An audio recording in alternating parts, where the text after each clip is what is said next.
Well, there you go. Welcome to another episode of ABT Lockdown Live. This is the third time we've joined you on a Friday night, trying to put together something for us to do since we can't tournament fish anymore. I know it's probably wearing you down a little, but hey, we're in Australia, we're in a good place. I think there's probably no country in the world I'd rather be in at the moment than Australia, and even though we can't tournament fish, we are pretty close to maybe having some of our restrictions lifted.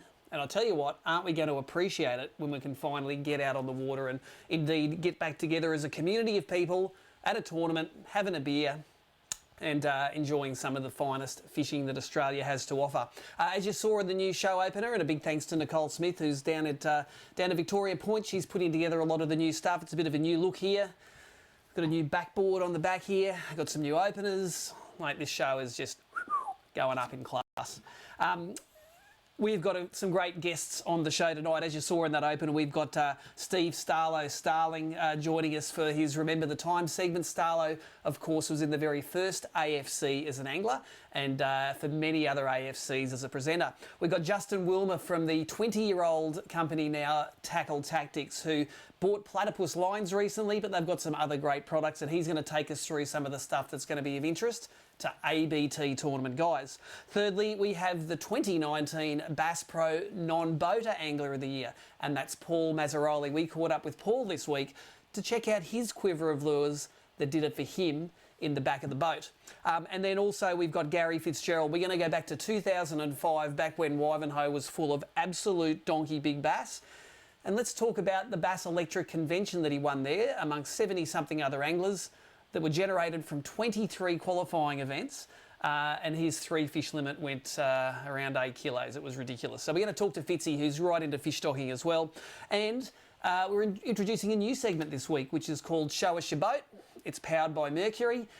We did a little test one during the week, but we've got Goldie.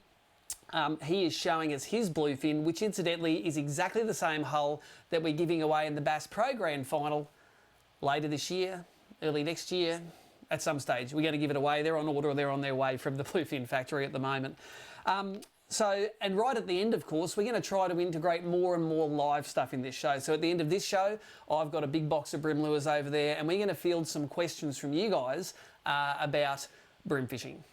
Got a bit of time under the belt with the brim, so I'm happy to answer any of your questions right at the end of the show. Now, like every week, I want to know where you're from. If you're on YouTube, there's a chat bar on the side here.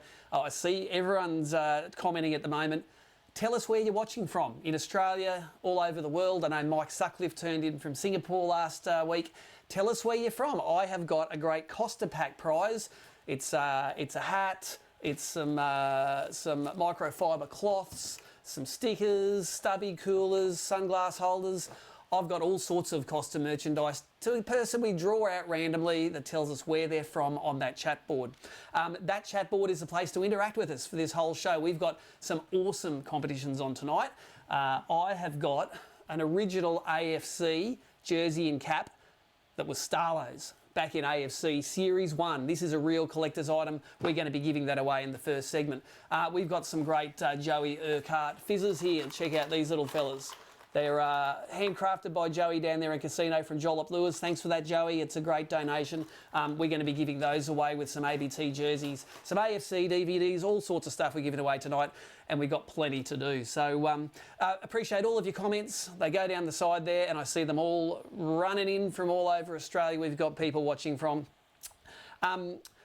I think the best thing that we can do now is we're going to drop to an ad from our Brim naming series sponsor, Costa, and then we're going to go straight to Steve Starling, who should be online here at the moment, to see his segment about Remember That Time. If you're Will Flack, you don't just go fishing. You get up at 4 a.m., get your motor going. Get this motor going. Sun's up, shades up. Pick it, tie it, stretch it, haul it. Dang it. Let's try this school. Nope. Best restaurant ever. You are going to be back by 3. 3-ish? 6-ish. Bonefish, 2 o'clock. Strip, strip, strip. Hit it, kiss it. That's it. Okay, your turn. Now it's a fishing trip. For those who need water to breathe. Costa sunglasses.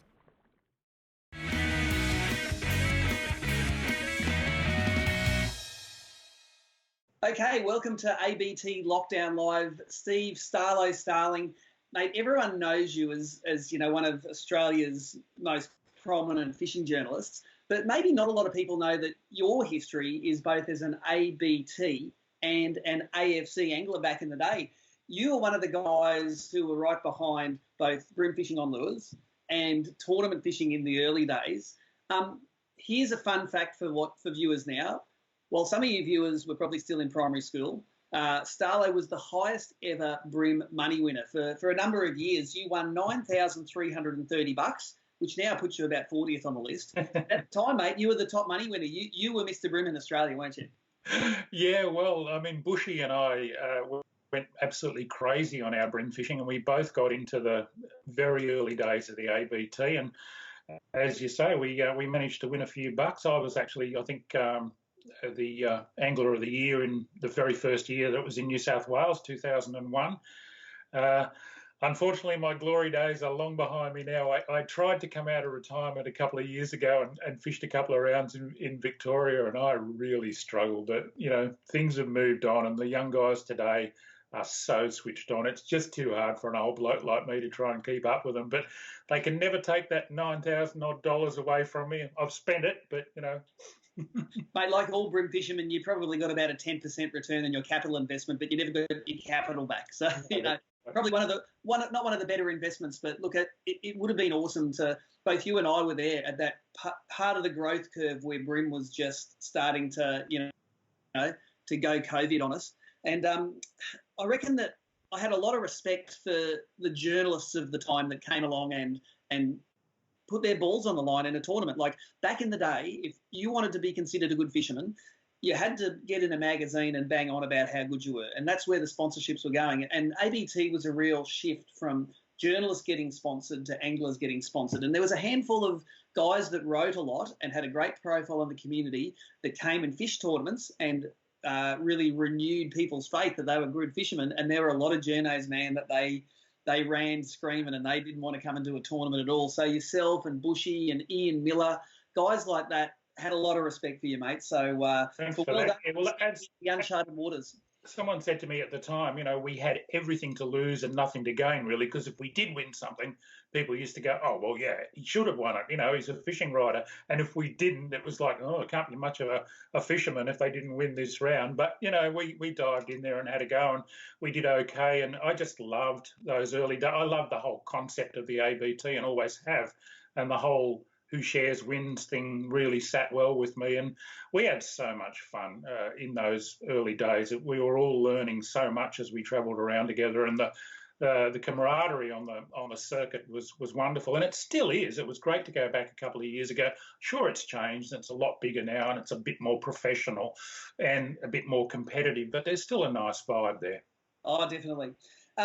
One of the other things that you're involved with from stage one was the Australian Fishing Championships TV show. And looking back on it now, media was totally different then. There was no social media. There wasn't even, you know, websites were sort of a big thing. So if you wanted to communicate to people, it was radio, print, television. It was the big three in the day. And as a TV show, I remember we spent up to $600,000 a year producing that thing. So I want to know, you fished as an angler in Series 1, along with the other guys, you know, Timmy, Slick, Reuter, Ian Barra, Miller, and Jesse Lomas.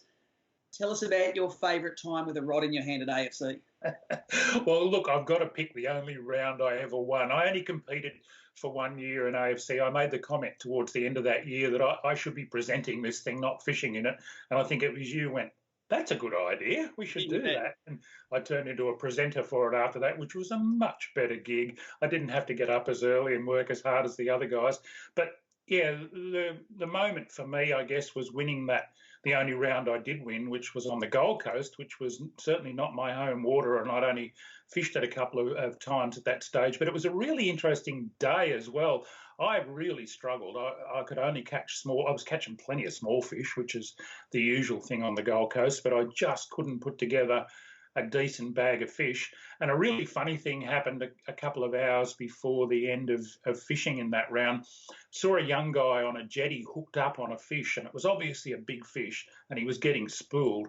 And I was in a position where I thought, I can't win this anyway. I'm going to give this young fella a hand. So we actually went over on the electric, and I invited him to step onto the front of the AFC boat that we were fishing out of, and we chased this fish and helped him land it. And it was quite a nice GT that he hooked in the canals and caught it, let it go. I dropped him back on his jetty and he gave us the big thumbs up. And I don't know if you believe in karma or not, but I went about 200 metres from there and spotted this pipe with some water running out of it, some rain we'd had overnight. And I thought, I wonder if there's any brim hanging around that. They love a bit of freshwater runoff.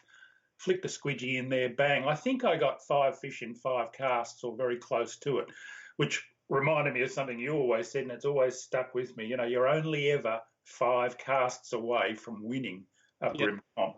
And I ended up winning it. You know, it wasn't a huge bag, but it was big enough. In those days, we didn't know how to catch the big ones in the Gold Coast. You've turned it all around a bit since then, but I'll never forget that day, that's for sure. Yeah, it's always good to get one under the belt, and I think a lot of people's favourite AFC moments. So we've talked to a few AFC legends, but we're going to talk to more in weeks to come. I'm sure most of them revolve around winning an event. Talk a bit about your transition to hosting the show. Like it was a big road trip for the guys. You know, we seemed to have a lot more time on our hands back in those days. It was always a 2 to 3 week road trip. Often went from New South Wales to North Queensland, and we were all bunking together and spending a lot of time together. I think nowadays we'd find it difficult to pull it together like that, but in the day it was pretty much ahead of its time, I think.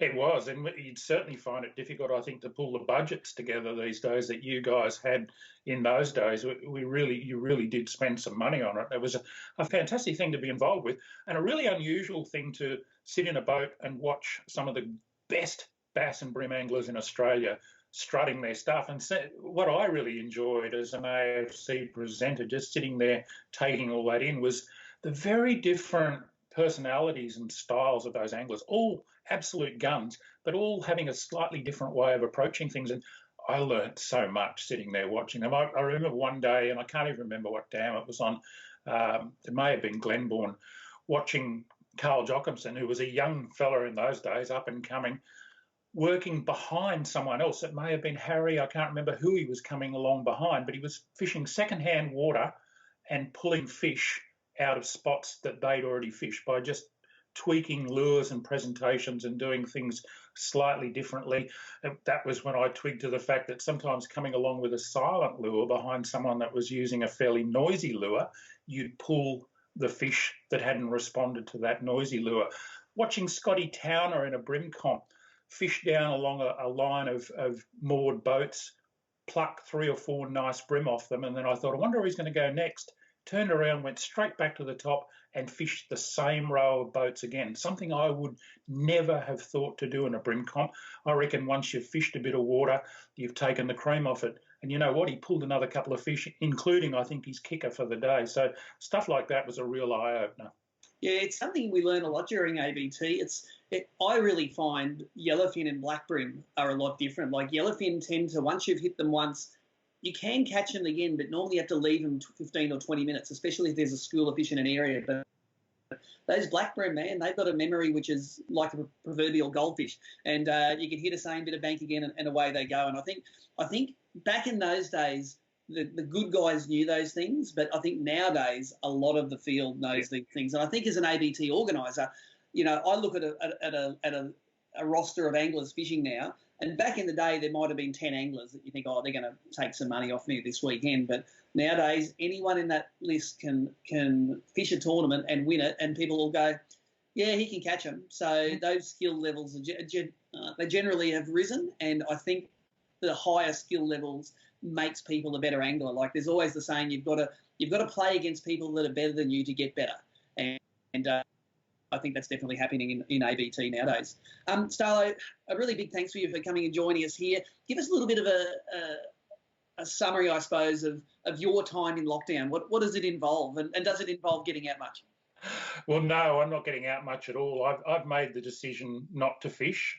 We can still legally go for a fish in New South Wales if we observe all the safety precautions, but as an influencer, I've decided it's better if I stay at home. I'm certainly going to stay at home for the next couple of weeks and keep an eye on it. So I'm doing a lot of online work. What Joe and I have got this fishertopia.com website portal these days, and what we're devoting all our attention to at the moment is trying to find resources for anglers to do fishing-related activities at home over the next couple of weeks. So we're looking at rod building, fly tying, lure customising, lure making, stripping down your reels, doing all that sort of stuff, learning a new skill in fishing or whatever, even setting up targets in your backyard and practicing casting and things like that. So we're devoting a lot of time and attention at the moment to try and provide the resources for anglers so they can find the places to go and do that. And that's awesome. And give us a quick shout out as what's the website and what socials do people follow to keep up with you in that regard?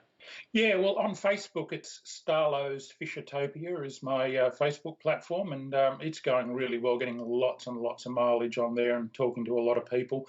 And www.fishotopia.com is our website portal, and that's where we'd love to see people come on. We've got an inner circle section in there, which is for subscribers, and there's lots and lots of stuff behind that paywall. But during this COVID crisis, we're putting as much material as we can in front of the paywall in the free section to try and help anglers out while they're going a bit stir crazy in lockdown, because I can see the water from where I live. And isn't it just typical that as soon as we went into lockdown, we had a week of the best weather we've had this year, and I could only look out the window and dream about being out there. But look, we'll all be back out there again soon. If we do the right thing, we're flattening the curve already. You know, the signs are good.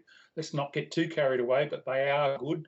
Maybe in a couple of weeks' time, we might be able to lift the foot off the brake a little bit and sneak out there and have a fish. But for now, I'd really encourage people to just stay home as much as you possibly can. Yeah, as a scientist, my graph reading brain says, you know, the last few weeks are really important, but the next few weeks are really important as well. And you only have to have 1% of people doing the wrong thing and it can flare up again. So fishing will always be there. And I tell people as well, imagine how good the fishing's going to be when we haven't touched it for a few months. Like, it's a great investment for us. Fish are going to spawn. They're going to forget what lures look like. Yeah. It's a good investment in our fishing future, so I commend that attitude, Starlo. Thanks for joining us today. No worries. Tight lines.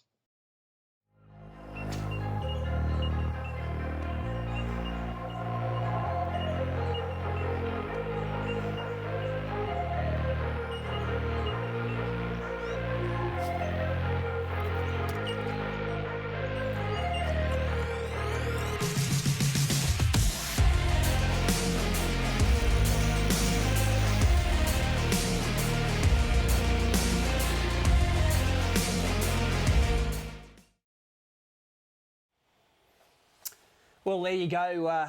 That's a great segment with Steve Starling there, and it's pretty rare to get such good access. I see Starler there on the chat, interacting with everyone. And hey, check out this funky angle. You're seeing what's behind the scenes of the new ABT Lockdown Live here. We've got the photo banner from ABT explaining and showing some of the great sponsors that help ABT keep going. And this show is one way we can say thanks to them for sticking with us through these times. Now, I've got this hat and shirt to give away of Starlow's. This is it here, and I'm going to give you a bit of a look at it. It's the NetSpace shirt. It's from Series 1. It's actually screen printed. It's not dye sublimated like the ones we have today are. And it's in Starlow's size. I'm sure it was Starlow's from the day. What you need to do to win this shirt and that hat is to guess what size it is. And Starlow's there. He might tell you what size it is. I don't know. But by the end of the show, whoever's guessed the right size of Starlow's shirt, it may have been the one that he won AFC, and I don't know, and the NetSpace cap, is going to take it home at the end. So that's the mechanic. Get on the side bar here, have a guess, and get onto it. And I'm going to post that out on Monday morning to the lucky winner. Now, also remember, at the end of this show, that episode on the Gold Coast, Series 1 AFC, it's going to go live. And I know the episodes that we've been talking about have been really popular afterwards. Something to watch after tonight. Nicole's going to flick that switch on to have it live, and that AFC episode is going to be there. And I'll tell you what, a little bit of a spoiler for future weeks. We're going to have breamin 1 and 2 live for you to watch as well. This is the video here. We caught up with Phil Lomas a little earlier in the week, and on a future episode, we're going to talk to Phil and then let you watch this absolute classic of Australian bream fishing television. So that's the mechanic. If you want to win Starlow's jersey, and I guarantee there's only one in my archives bag there, that is the way you're going to do it. Guess Starlow's shirt size, throw it in there, and I see there. I tell you what, There ain't too many smalls there, Starlight. They are not being nice to you, mate. But you know what? They want to win it. Although Adrian Wilson just gave you medium. Good on you, Adrian. The thing is, has Starlight got skinnier? Has he got fitter? Or has he got bigger as he's got older? We don't know. Starlight, you might be able to give him some tips. Now let's next we have our tackle talk section, and no one else than Justin Willmer from Tackle Tactics is going to join us. So let's have an ad from Okuma, one of the products that Tackle Tactics does, and we're going to come back to you with Justin Willmer with all of the latest stuff from Tackle Tactics.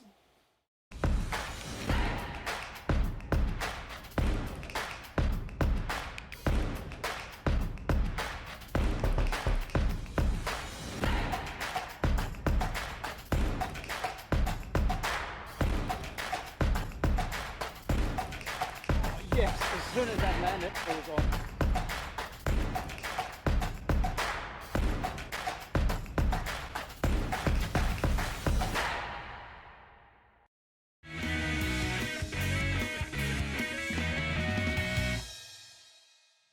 All right, ABT Lockdown Live. This is one of my favourite segments. It's called Tackle Talk, and all of you tackle junkies out there that are locked away and can't really go fishing at the moment, this is what you have to do. You have to play with your tackle. And I've got Justin here from Tackle Tactics. Justin, you are a dead set tackle junkie just like I am. But you're in the industry where you've got a fair bit of tackle to play with, mate. You're locked down there, and it looks like you're up to your nuts in it.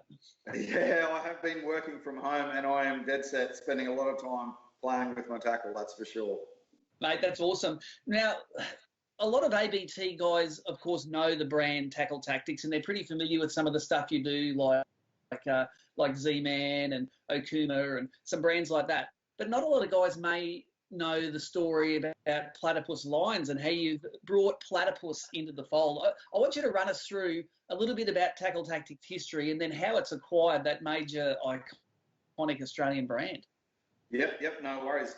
Gareth Williams, who owns the business and started the business, we've clocked up 20 years this year, which is pretty exciting as Tackle Tactics. And it really did kick off. It's an Australian family-owned and operated business that kicked off in a garage. And over time has grown and expanded. And like you say, TTZ, stack of brands in the stable. But for us, Platypus, my grandfather fished it, my dad fished it, I've fished it my whole life. It's such an iconic brand. It's the oldest fishing tackle brand in Australia, so 1898. And a Scottish rope maker came over here, started making rope, then started making fishing line because of the demand for fishing line. And the name Platypus came about because it was good on the land and good in the water. And from our side of things, we've been mates with Stuart for a long time, great bloke, had a few beers at ICAST trade shows and after and all that sort of thing. And when the opportunity came up where he didn't know what he was going to do with the brand moving forward, conversations started over a long period of time, and eventually we decided to acquire the brand from Stuart, and he was happy to move on to other things. So the Platypus factory was actually 2 streets away from our factory. So was it a long move? Oh, it wasn't far. It's basically still made in the same suburb where it's been made for the last 30-something years prior to its last move. And we moved a few of the team across sort of thing as well. So a couple of the guys have been there for over 30 years making line. So great history there in terms of Australian product, quality, well-known type of product as well. So probably the scariest bit was putting machinery on a truck that hadn't been moved for 30-something years and forklifting and getting this machinery across. And then we set it all up, and thankfully it all came together and it worked. And I bet you Stewie McPherson found some stuff that was rolled under the machine. He said, I've been looking for that $2 for 64. Yeah. Oh, there was some crazy stuff turned up, and there is a whole lot of history there. So hopefully, potentially through the mag or something down the track, we might put a bit of a feature together. And there's some photos of some really cool old stuff, old fishing lines and things, just brilliant. Posters, signage, some of it probably not too PC these days, but some quality ads over the years. Well, I think it's awesome because there's a real flavour for manufacturing back in Australia now after this pandemic. I think we'll see a lot of locally manufactured stuff. So well done on still making things in Australia. That's a segue to the first thing we're going to talk about. Take us through a couple of the leaders that you've got. You've got a bit of a mix of leaders that are branded Platypus. Some are made in Australia and some aren't. Explain the difference and what you've got on the market coming. Yeah.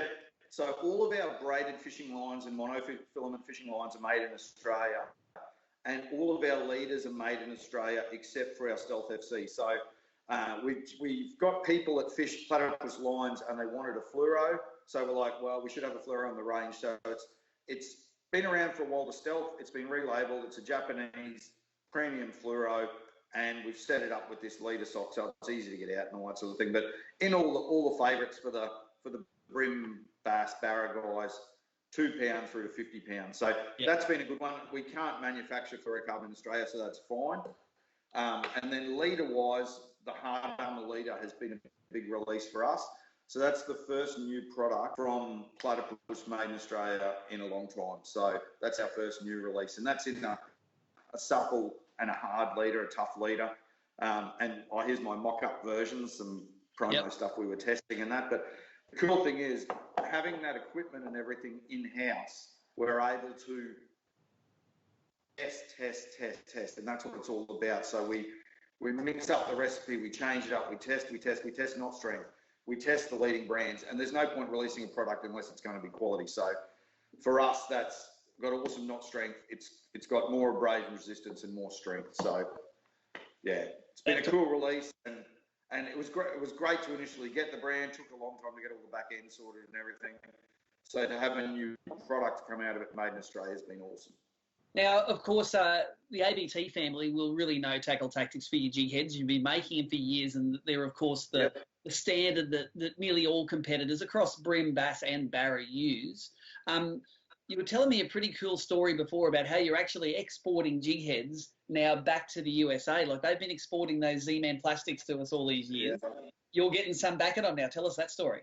Yeah, it's pretty cool. TT Lures as a brand, so we cover pretty much everything from the hidden weight system right through to the big swim locks and that sort of thing, from the brim to the barra, and everything in between. So most comprehensive range of jig heads out there. And Z-Man plastics that we distribute here, the guys from Z-Man are now distributing TT Lures in the States, which is brilliant. And one thing that has been a standout has been the little Ned locks. So for their Ned rig fishing over there, which has just gone insane, that Ned locks, we export a stack of those over there. So they're in all the big retailers in the States and everything, which is pretty awesome. 20 years ago in a garage to now exporting stuff to the States, which is brilliant. So crazy times at the moment. Everyone in fishing tackle industry is sort of just on standby a bit, and we're trying to survive and get through this, and then hopefully blooming. But it's awesome for really a family-owned and operated little Aussie business that kicked off here to be exporting to the States. Is they've got such a long fishing history. It's cool to be a part of it. Well, you're having an influence on many American companies. Your ProCure brand has become pretty popular with the ABT guys as well, especially the brim guys. You've been able to influence them to get our own flavours of sauce now. Tell us about those. Yeah, so ProCure, we've been working with the ProCure guys for quite a few years, and it is an awesome scent. Stays on well. It's got the real ground ed stuff and that laboratory science in there. But we've been gradually adding flavours. So we added a little while ago the bloodworm, and we added the sardine pilchard, which is awesome for here. And then we added the butt juice just for a bit of fun, because everyone's looking for a gift for a mate, so the butt juice is pretty funny. But that saltwater yabby nipper has just arrived, and that's going to be an awesome flavour. So for those that love their ProCure, you can check that one out.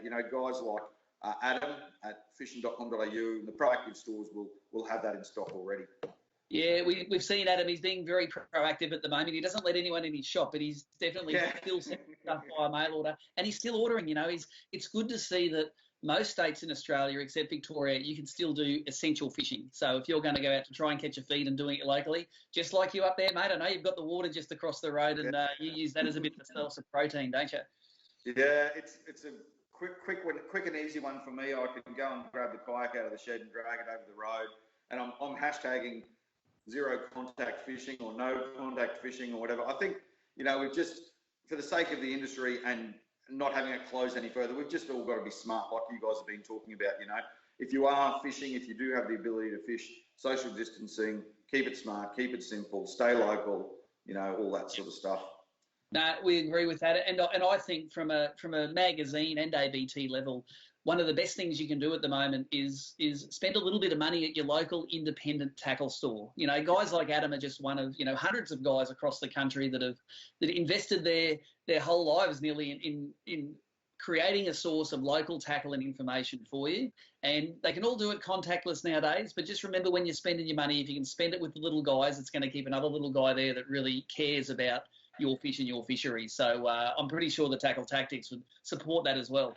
Yeah, totally agree. And a lot of people can have access. You know, if you're out doing a grocery run or you're doing whatever you do or online, you know, you've got access to gear still. You can be kitting out ready for when we get back into it. Or for those of you that can fish, you know, you can be picking up a few bits and pieces. And I'm sure for those guys, like you might think, oh, a packet of jig heads or a packet of plastics, you know, it's not much, but it'll definitely help those little stores through this period. And it'll even, you know, it'll help us as well. You know, we're all trying to look after ourselves where we can and just get through to the other side. And thankfully, Australians are doing a great job of it. So, you know, I think, we are in. I would rather be nowhere else in the world than Australia at the moment. I think we're doing a pretty good job with it. Look, I'd really like to thank Tackle Tactics because over the years you've been a great supporter of ABT, and you know we make up these prize packs here. These are the prize packs that we make up with all of the products. This is a bass one that we've got here at the moment. It's basically, you guys now make everything from the rod and reel all the way through to the other end. So the bass guys, you make the fluorocarbon, you can make an Akuma rod and reel that you distribute. You've got the Z-Man plastics, the scent, the jigs. There's basically a one-stop shop you guys are nowadays, and it's a long way from the old garage days, isn't it? Yeah, it's definitely, it has come a long way. And even in the 10 years that I've been with the business, it's just been crazy to watch the addition of brands and the growing of it. And I guess the key thing for us is we're just fishers. Like we're a bunch of fishers at Tackle Tactics. So we try and add products that we want to fish with ourselves. Or, you know, we'll create new jig heads that we want to fish with. And the jig head side of it is awesome, just to watch Gareth come up with a sketch, then from a sketch to masters, and then we start moulding, and then we'll pump out. So it's kind of, we love the rod and reel side of it, and there's some great new product coming from Akuma and some great product out there, but it moves so slow compared to TT lures. Like for us to be able to, you know, we can punch out a new product in weeks, just a few weeks, you know. And for us, the tournament scene's been fantastic, like ABT for us, because a lot of these jig heads probably wouldn't exist if it wasn't for the ABT comps and those proactive fish shows, innovative fish shows, trying things. So one thing we do as a business, we're fish shows, so we listen to other fish shows, and I would urge any of the comp guys or anyone out there that fishes to, you know, if you come up with an idea or you want us to add new weights or change things up, don't be afraid to hit us up on Facebook, hit us up through the website, you know, hit me up on Facebook, whatever, you know, because there's a stack of products that have been born from those tournament series. Yeah, well, I'll tell you what, one final point I've got is that I think you guys do social media as good as anyone in the industry, and that's not just the fishing industry. You do social media really well. Just run through a couple of your channels. We'll have them at the bottom here so people can have a look. If there are a couple of guys you haven't got left, you haven't got on your channels, it's worth signing up. Run us through them. Yeah, tackletactics.com.au is our website, and that's probably the main hub where you'll track things down. You can also find Tackle Tactics, Z-Man Australia, TT Lures. They're all through Facebook. They're all through Instagram. And then we've also got a YouTube channel called Tackle Tactics TV, and there's lots of video and info stuff on there. So we punch out our newsletter each week. It's only a little newsletter. It's a quick grab for people. You know, they can smash it out in an hour, but hopefully it gives them a bit of a taste for learning, and then they go and get hold of Fisher Monthly Mag and get stuck into it, you know. So yeah, tackletactics.com.au website is probably a good hub, good starting point. Well, mate, I really appreciate your time this evening to have a chat to us, and mate, keep on powering there. Make sure you're there at the other side, because I know a lot of the ABT guys are looking forward to getting back into it. So thanks for joining us. Cheers, folks. Thanks very much. Cheers, Steve.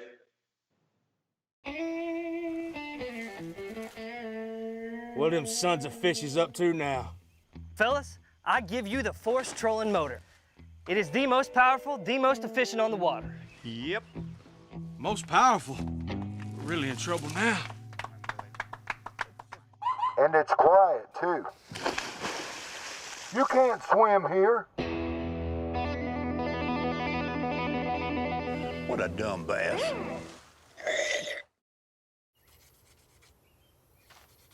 Hi. I lost a big fish earlier today. Wasn't using Sufix. It was about this big. Look, slow down there, cowboy, okay? A fish in the lobster van, huh? You want your fish. Sorry, honey, that fish is gone. Always use the best line, Sufix 832. Well, there you go. Thanks for that, Justin from Tackle Tactics. I see he's on the live chat there, as well as nearly all of our people from tonight. I can see Paul Mazaroli on there. I can see Gary Fitzgerald there. Justin's there. Starlo's there. I even saw Anthony Brown, who's the marketing manager from Mercury Marine, on there. So let's face it, ABT Lockdown Live is where you have to be on a Friday night nowadays. It's where it is all going on. Now, a bit of a reminder, later on in the show, the last segment of the show, I'm doing a Brim question and answer, and I think it's time that in the sidebar here, if you have any specific questions, especially ones that are lure related, I've got a big kit of lures. I've basically emptied my whole tackle locker into a nally bin and I've brought it here. We can talk lures, tackle and techniques for bremin. If you've got any specific questions, whack them in the sidebar and we are going to get to them later on. And Nicholle Smith, it's your job to pull all those questions out and feed them to me via this chat program we have here. So Nicholle doing a great job behind the scenes. Next up, we actually have Paul Mazaroli, who's the 2019 Sufix BASS Pro Series non-boater angler of the year. We had some comments. We say we need more non-boaters on the show. So, hey, let's just start at the top with the bass. We've got Paul Mazaroli there. Just a bit of a hint. I've got some prizes to give away in Paul's segment. I'm going to give away these 3 Jollop Lures Fizzes, homemade by Joey Urquhart, bloody absolute legend. He makes all of the ABT trophies as well. And with it, I've got of your choice of sizes, ABT Grand Final Tournament shirt. So they're going to be in a question that comes from the segment. And I'm giving you a bloody big hint now. The question is going to be, tell us just one of the lures that Maz uses through his 2019 campaign to win those awesome trophies that are going to be on the thing behind him. So that's what the question's going to be. You don't know what the answer is yet. You're going to have to watch the next segment, and we're going to get to that after an ad about Steve's Lures.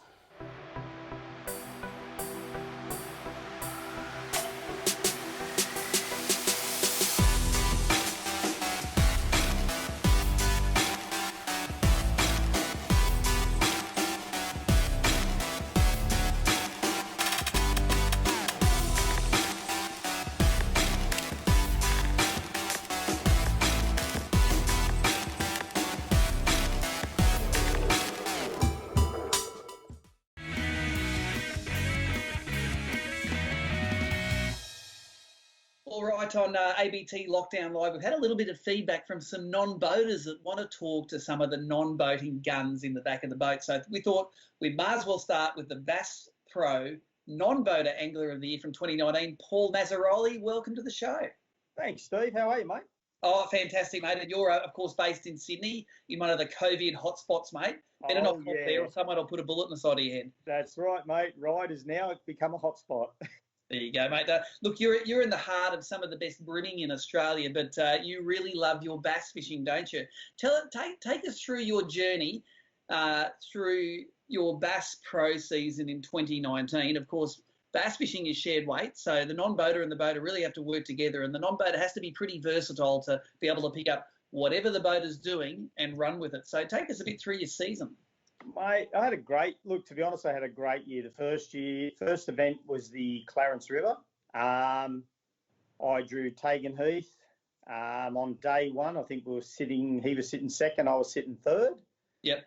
Second day, I drew Phil Nix, who's well known around the traps, and Nixie and I went up this sneaky little creek. We had to wait till the tide so we could get the boat over the sandbars.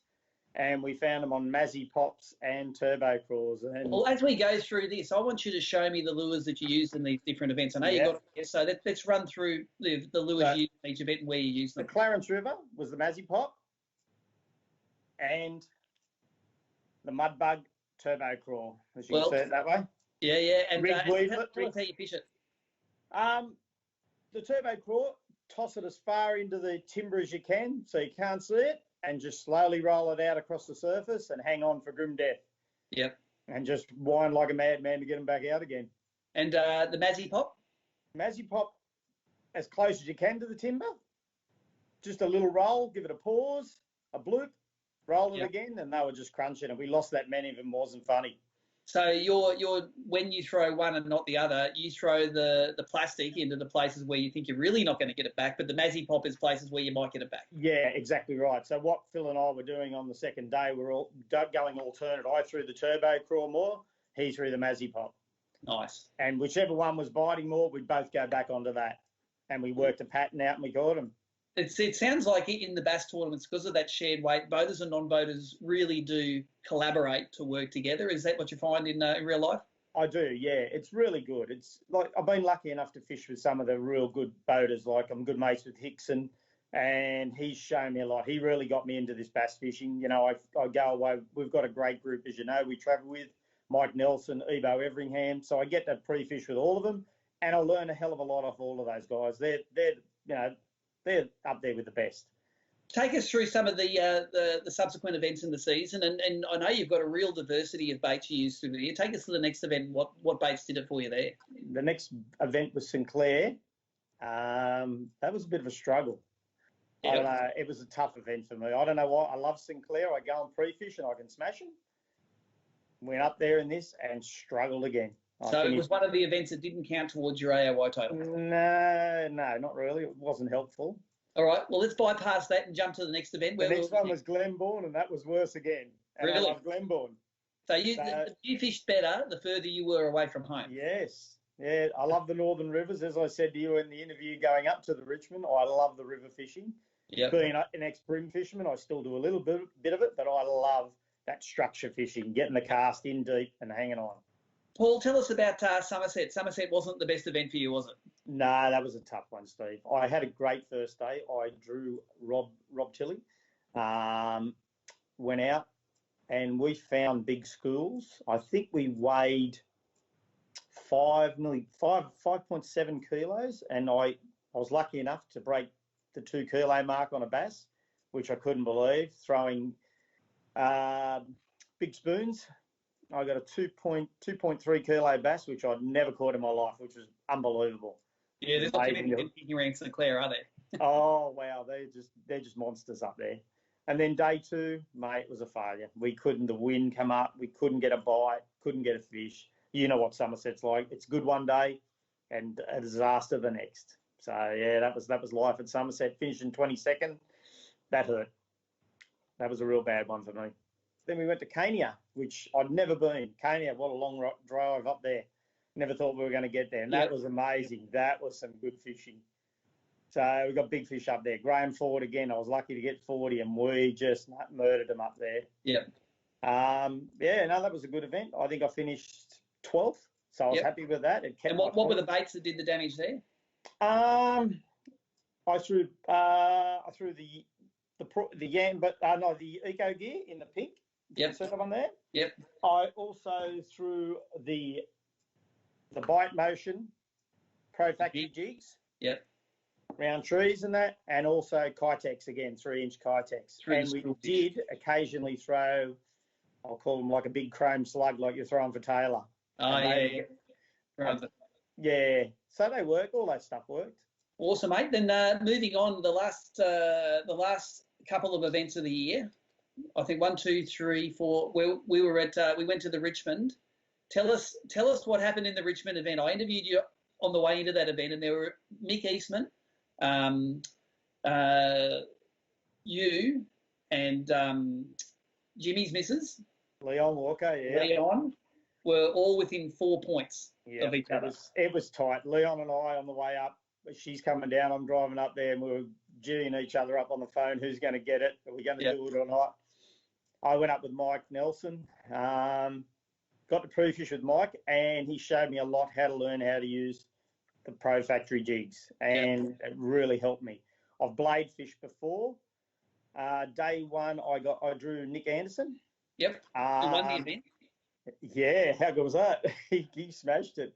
So we went downriver to Swan Bay, I think it was called. Yep. And fished Swan Bay. We pulled up, and he said, "We'll just throw vibes." He told me the night before, throw some vibes. So I raided Hickson's box.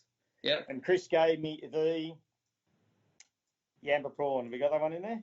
Yeah, that's it. Okay, in that exact colour. That was the lure. So we were throwing that, and we just banged fish after fish after fish. It's a pretty productive area, that Swan Bay, isn't it? Oh wow, it was amazing. So So coming in from that day, you would have known that you're in a high position and you had a chance. You just had to catch that limit on the second day. Who did you fish with, and how did it roll out? I was lucky enough to draw Keegan Painter, who I'd never fished with, and I was pretty excited to fish with Keegan. He had a bit of a plan to go upriver again. He went upriver this time, and he said he found a school of fish right at the end of the day, on day one, and he said, we'll go and have a look. Hopefully they're there. So we pulled up. There was no one there. A couple of boats shot past us, and we thought, all right, let's start. I think the first cast, Keegan pulled in a 1.4, and you couldn't wipe the smile off my face. Yep. I thought, here we go, it's on. While I netted that, he's taken it off. I hook up and I get a 980, and I'm thinking, this is looking really good now. And for the next 35 minutes, it was fish after fish. We were throwing back 800 and 900 grammers. Yep. We were just going, wow, this is insane. And so driving into the weigh-in at that stage, you thought, you pretty much got it in the bag, and that trophy behind you tells the story, doesn't it? Mate, I was pretty emotional that day. It was my father's birthday. No one knew it. I thought, wow, what a way if I can win this. Just win. Yeah, I knew I had AOY, but I thought, imagine if I could win the boat, like get the Richmond River event. What a great present for him. He passed away 14 years ago. Yeah. And sure enough, oh, wow, it was pretty emotional. I went for a walk with Keegan after we weighed in. He said, we may as well not watch it all. Let's have a walk. We just went for a walk for 10 minutes. And the emotion set in, and he said, you've got this, you know it. I said, yeah, man, it's pretty cool. Best feeling so ever. go and grab that Angler of the Year trophy and just show it to the camera there. We want to see this is what all non-boaters are fishing for. And it's a nice Joey Urquhart trophy there. It says the BASS Pro, non-boater Angler of the Year, Paul Mazaroli, mate. We even made you put that sticker on yourself, didn't you, mate? Yeah, I know. It's a good keepsake. You had the time to do it for me. Well, it was amazing. It's a great trophy. Joey makes a great trophy for it. So, Paul, a non-boater might be sitting at home. You don't need 100 rods to be a non-boater. In fact, a couple of rods you can get the job done with. I know you've got a couple of your favourites there. Run us through them. Okay, the first one is my Miller Control Feed Bass Vibe. Okay, I've got a 2004 Luvius on it. Yep. Running 8-pound TD sensor braid with an 8-pound leader. Yep. Love that. I use that for throwing the jerk baits. Yep. I also use it with the blades. Yep. And then, fortunate enough, I went and spent some more money like normal, and I bought myself a Miller Switch Freak, and it is the most amazing job with a Tatula reel on it. I use that for jigs and spinner baits, and let me tell you, that is probably the best thing I've ever bought. It's a freak of a rod. It's good to see you supporting the sponsors like that, mate. Both of those companies have been great supporters of ABT over the years. 100%. And Carl Jockinson is not lying. Those Miller rods are a very nice piece of kit, aren't they? I've got quite a few under the House of Eden's rods. I'll ring him up occasionally and get another one made here and there, often when a bit of money comes my way. But yeah, I love that. The Switch Freak, beautiful stick. You can't beat it. Throwing those jigs, that's the best fun in the world. I want to finish with your tips from the back of the boat. Like, we've talked a little bit about some of the baits and some of the stuff that you use. What is your tip for an aspiring non-boater that's coming up and wants to be successful? How do you do it? Oh, mate, it's hard. Like, it's hard to say, Steve. Like, get out, get some good, you got to buy half decent gear, like Jackal. You got to get a range of blades, everything, and watch what your boater's doing. Study them for a while. If you get a chance to go out with some, watch them. Try and learn what they're doing and try and mimic the same things they're doing. And that's how I found it. As I said, I've been lucky enough to fish with some real good fishermen, and it's helped me a hell of a lot. Awesome, mate. Do you notice a bit of a difference between the bass and the brim? Like the brim grand final, it's shared weight, but most of the brim events, because brim are a pretty prevalent fish, it's catch 5 fish each. Do you find a difference in attitude between the boaters in one and the other? Are they more helpful in the bass? They are, because you're fishing as a team. Exactly. And it's it's so good. Like, it's just, as I said to you up at the grand final, I said the atmosphere when you're out in the water, and it seems more relaxed, where the other one's a lot tense. It seems to be really tense in the brim.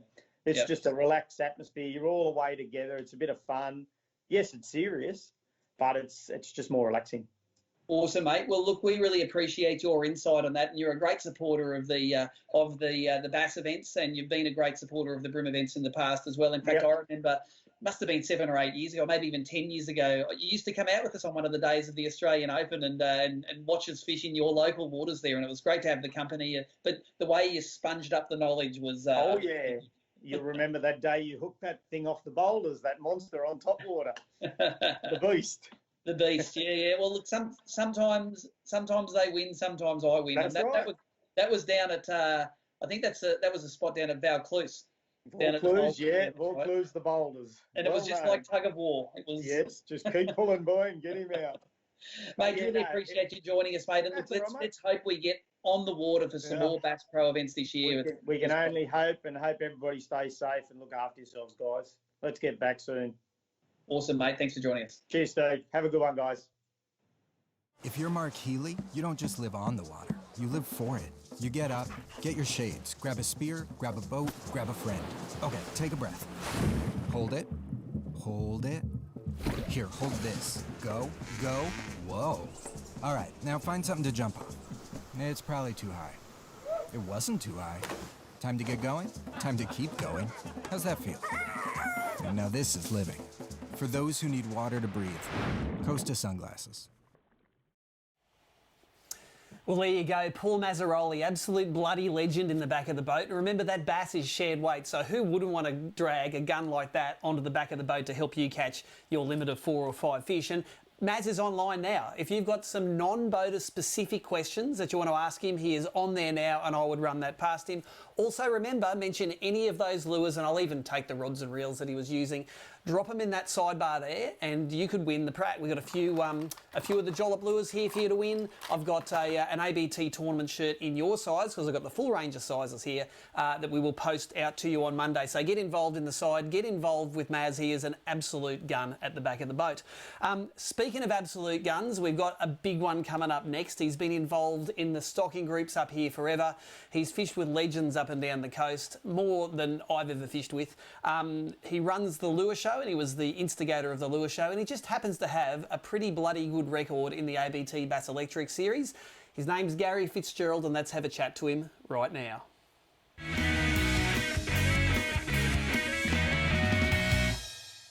Okay, ABT Lockdown Live viewers, we have a new segment here. It's called an ABT Classic Event, where we go back through the record books and look at some of the real pivotal events in ABT history. They might be Brim, they might be Bass, they might be Barra.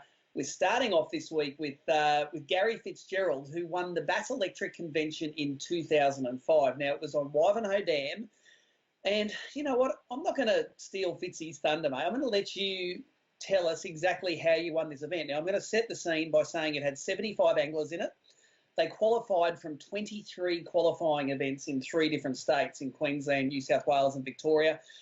And the winning weight over 3 fish was nearly 8 kilos, mate. So run us through the story of how you won this ABT Classic event.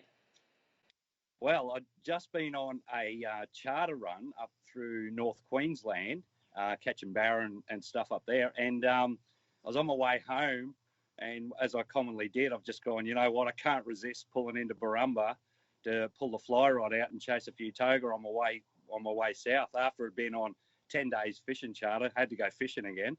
So that was the morning, and then the afternoon I went, you know what, stuff it, I'm not even going to go home. I'm just going to go straight to the lake for a pre-fish. And I went through, I only had barra rods.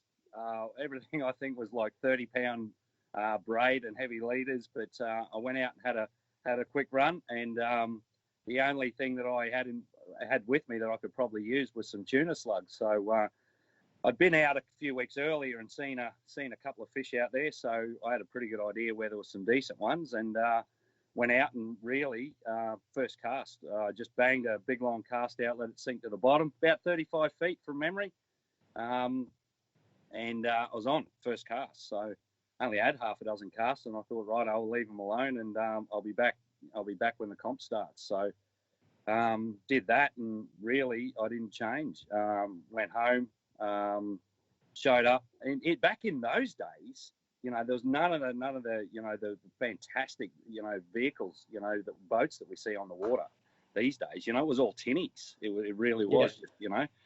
And one of the things that I always remember in some of those comps is you get 2 anglers in a tinny with maybe always an electric on the front, maybe another one on the back, but they're all both standing right up the bow, nearly water coming over the front of the boat to get that extra 0.2 of a kilometre per hour. So, yeah. But, so, you know, I teamed up with Dale Sinclair in his tinny. I think in those days in the Bass Electrics, you could pick your partner. And I think we teamed up. We just said we're going to share our batteries because we had about an 8-kilometre run by electric to get to where the fish were. Yeah, it said in the report that it took you an hour and a half each way to get to the fish, and we ran it out of Logan Inlet, but you actually fished over near Billy's Bay where we run it now. And back in those days, I think that was obviously pre-2011 and 2013 flood. So the stocking group had been punching bass in there for a while, and they were growing to this big size, and it's nearly like it was today. You know, that lake's been dropping nowadays for several years. Back then it had been dropping for maybe nearly 10 years, and the fish were schooled up and they were fat as houses, weren't they? Oh, yeah, absolute horses, you know, and they hadn't seen a lot of fishing pressure, so they were a bit dumb, but anyway, it's great fishing if you can get it. You know, it's probably some of the best bass fishing I've ever had's been out on Waimano.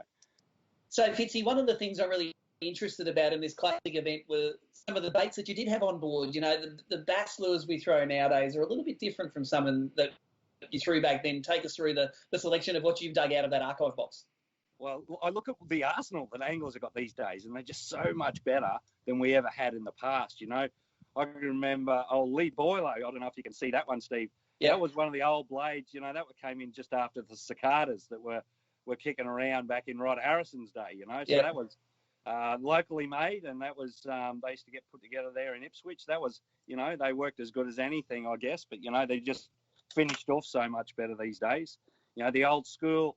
I remember you and someone years ago at one of the one lure comps. I think you were fishing with some spoons. You know, you were pioneering some of that with the bass stuff. But I wonder what the old yeah. So you know, one of my old favourites, you know, in those days was, you know, just the old Raiders. And that was the one that you won that tournament on, wasn't it? Yeah. One actually, that's one of the ones I used in that tournament. I actually only probably had about 20 casts for the whole comp and caught, you know, about 10 fish day one and 5 fish day two and just stopped fishing. Yeah. So, but, you know, some of the other old things that were kicking around, just going through an old box is, you know, an old Tassie Devil. You know, how many people fed them down to a bass and had them swallow them, you know? So they certainly, you know, they worked back then and they still work now. Now it's all, you know, my go-tos, you know, something like these guys, you know, the heavier in those, and they just, you know, the bass just swallow them. They're like lollies, you know. So yeah, it is. It was back in the day. We had to make do with was a bit of grab something from the tuna aisle or something from a pelagic aisle and use it for the bass, because there wasn't specialised stuff for it, I suppose, back in the time. No, there wasn't. You know, and the trends in those days, you know, it was guys like, you know, Hank and Tomo, you know, they were, and Scoey and you know, the deep fly, and you know. Back when I won that Wivenhoe Electric convention, you know, I think the deep fly had been and gone and was coming back again, and you know, guys like Gav were just, you know, killing fish on that. I remember there actually at that electric comp, you know, there was Obi-Wan and there was Gav, and they were all taking bets, and everyone followed them guys, and I thought, you beauty. So I kind of had like 400 acres to myself. Different story on day two, I can tell you though. But you know. And it was all Harrier, you know, the jackals weren't long out and they were just killing everything, you know. What a difference those lures made to the market, you know. And, you know, I was on a tight budget, couldn't afford any, but, you know, it was just make do with what I had. And, you know. It worked out good, mate. Yeah.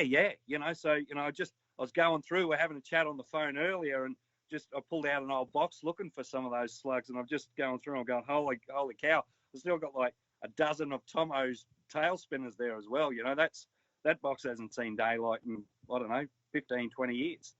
Yeah, mate, it was a great time. And I saw, when I was reading the write-up from this event, you won yourself a guest battery charger and a Motor Guide electric at that event, mate. So it was good to, in those days, it was a $20 entry fee for the qualifying events, and it might have been $100 or something for the grand final, mate. So for me, back then, it was a great way of anglers recontributing back to the sport while giving some money to stocking. Nowadays, it's evolved to guys like Joey Urquhart running a much more compact series with higher profile events, higher higher entry fee, higher prize money, a bit better coverage. But I don't think we're ever going to go back to the days where we see 23 qualifying events for a series. No, they were pretty hectic in those days. But it was the pioneer of what we've got today. And a great breeding ground. Some of the skill set of the anglers these days. I wouldn't even dream about going up against them and being able to compete. They're just another class level. And I guess you probably see that year in, year out. They just get better all the time. Yeah. You had your 2-out-of-2 bag on day one went 5.09 kilos for 2 fish, mind you. And then the way the electric convention worked is the first day it was a 2-fish bag. Second day it was a 1-fish bag where you brought in a lazy 2.73 kilo fish. Dave Hislop actually knocked you off by 40 or 50 grams for the big fish of the day. But the other parts of the Bass Electric convention were a trivia quiz and a casting competition. And I know you're always pretty good at casting, even though Trev Stead actually knocked you off. Overall, you won the overall trophy. We always tried to have it as not just as a fishing comp, the electric convention. It was fishing and knowledge and casting and a bit of you had to be a world fisherman to do it. So you won that. I know nowadays that it's changed a little bit, and this is a bit of a segue into what we want to talk to down the track. Back in those days, we were able to run 23 events because anglers themselves would get a kit from ABT. We'd run an event. There was bugger all permit fees from SEQ Water or any of these joints. And so from the event, we'd give the angler some entry credits. We'd give the anglers would get some prize money. The stocking group would get a bit of a donation, and the whole thing would work. Now, that whole system for us, it fell over when all of a sudden the authorities running the lakes multiplied their permit fees by 10 times, So it went from like $30 or $40 to a permit to $250 for a permit, and it really sucked because at that point the stocking donations had come down to fitter because old mate running the tournament we needed to look after him a little bit to actually do it. And only recently, just last year, they've multiplied it by nearly another tenfold again. So the permit fees went from like $30 or $40 to $250, and now if I wanted to, I could spend over $1,000 on a permit to run an event, mate. I know your history is in fish stocking. It must be frustrating for a fish stocking group to have the lake authority essentially take that money out of the stocking group's pockets and put it into theirs. Oh, yeah, absolutely. And I'm not backward in being forward and saying I personally think that some of these fees and permits and et cetera, they're just put there to make it hard for people. Yeah. They just, they want to make it your decision not to go, not their decision. So they just make it hard and people just stay away. While at the same time, ABT has been fantastic. I don't know how long ago it was, Steve. Back in the early days, I was having a chat to you about it, and you know what I'm like. I defend the work that fishery stocking do, and I'm pretty vocal about it as well. But there was all these other copycat comps, cardboard comps popping up all over the place.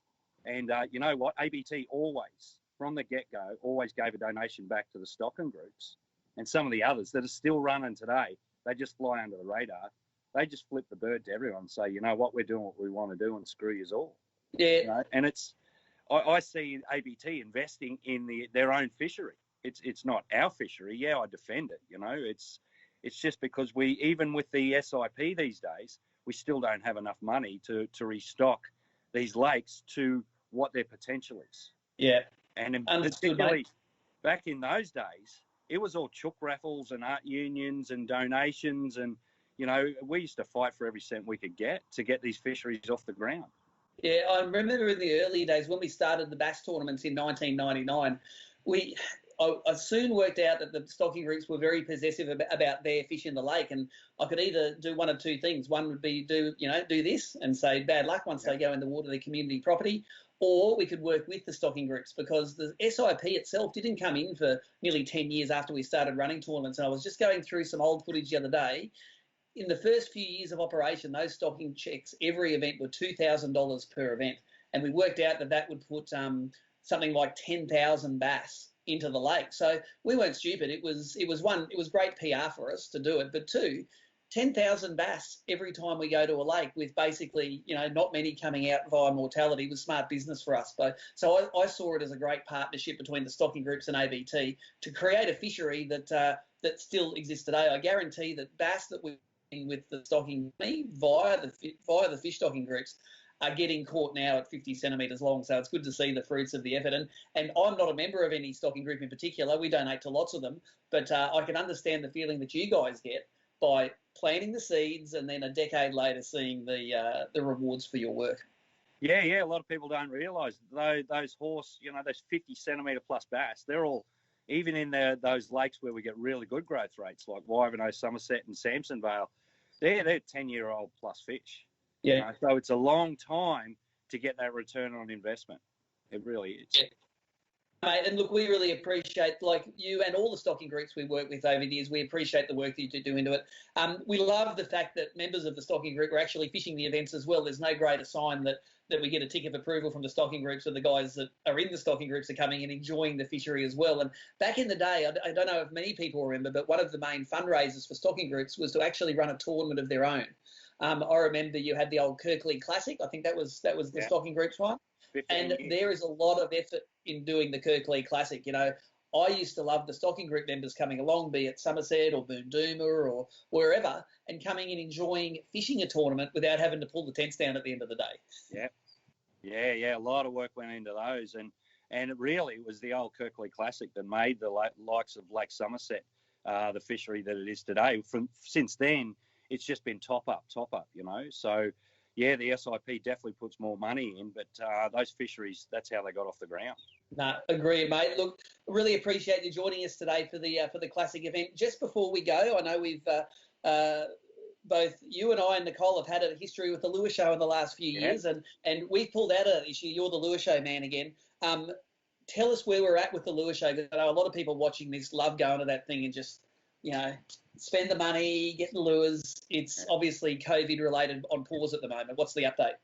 Yeah, look, Steve, what you and Nicholle have done for that lure expo is phenomenal over the last few years.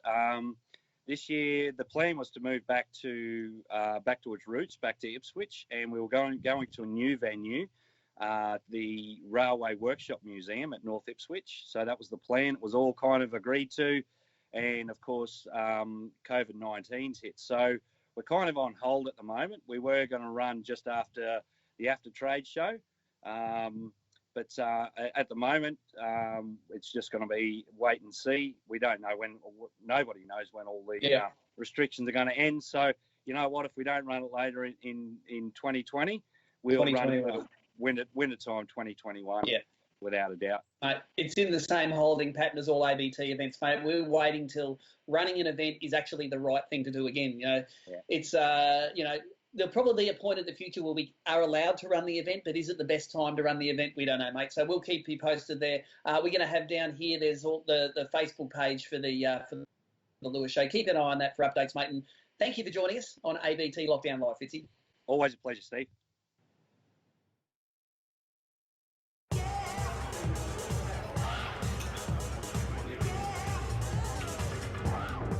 What do you see? Reminds me of muskies. I love your mind. They call it a bucket mouse because he's got a bucket mouse. Wow.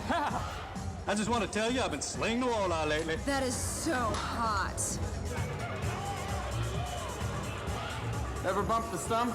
Sufix 832, the line that changes the game. Well, there you go, an absolute legend in the fish stocking and freshwater fishing game, Gary Fitzgerald, joining us there and giving a bit of history as to how the fish get there and how the comps and the stocking groups work together. We're looking forward to a really cool bass episode next week. Next weekend's supposed to be the Clarence. We're supposed to be having this mega bass event at the Clarence. There's the check there. I went into work and got it the other day. Don't know when we're going to run it. It'll run at some stage. But in honour of that, next week we're going to have a real bass-specific show. I've lined up Carl Jochimson to do some of your question and answers. Don't know if he's going to do it live because it's either 2 or 3 in the morning at the time we're doing this over there. So keep an eye on our Facebook page because we'll be prompting you to give us some questions that we can ask to Carl when we catch up to him, Australia's greatest bass fishing export. Another bit of a reminder, we have plenty of prizes to give away tonight. Drop a comment in the section, tell us where you are. You can win a great pack. We have the Paul Mazaroli, tell us what lure he was using, any of his lures or tackle from the Angler of the Year. We've got some Jollop lures there to give away. You can win Starlo's bloody AFC jersey, for God's sake. This jersey is history right here. It's a size larger than small. Tell us what size you think it is, and I don't know, you probably can't even see it. There's the tag there. You probably can't see it. It's not a high enough resolution. But you can get your entry in there and hopefully win yourself a NetSpace cap and jersey, original from AFC Series 1.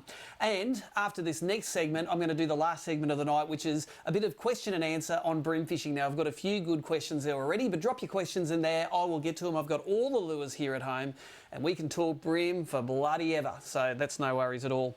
The next section we got is a news segment, and it's brought to us by Mercury Marine, who is ABT's greatest motor sponsor, has been for forever. Every time you do a bream event, you can get a every time we do a bream event, you get money for running Mercuries. The top 3 Mercury owners get a Mercury bonus. Last year it was up to $500 for running a Mercury. This year it's up to $250 if you're the top place Mercury owner. But we've got a segment called Show Us Your Boat. You can film it on your iPhone, you can send it to us, and we're going to run it on the show, but your boat has to be powered by Mercury. Now, there's a demonstration one on our Facebook page here at the moment, and we've got one here from Goldie, who I see has joined us here tonight. It's with the BlueFin 4.9 metre that we're actually giving away, that exact same model, as a prize in the BASS Pro series, hopefully later this year, but if not, maybe early next year. Whenever COVID lets us run that grand final event, we are going to be giving it away. It's a fantastic boat. Let's check out Goldie's BlueFin tournament boat.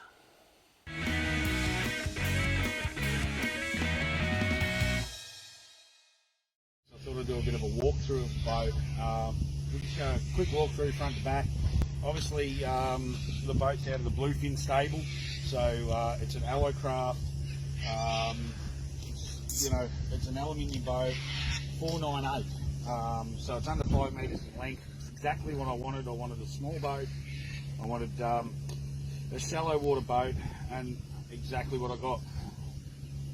Powered. We'll start on the back. Obviously powered with the Pro Access 115. It pushed this boat along really, really well.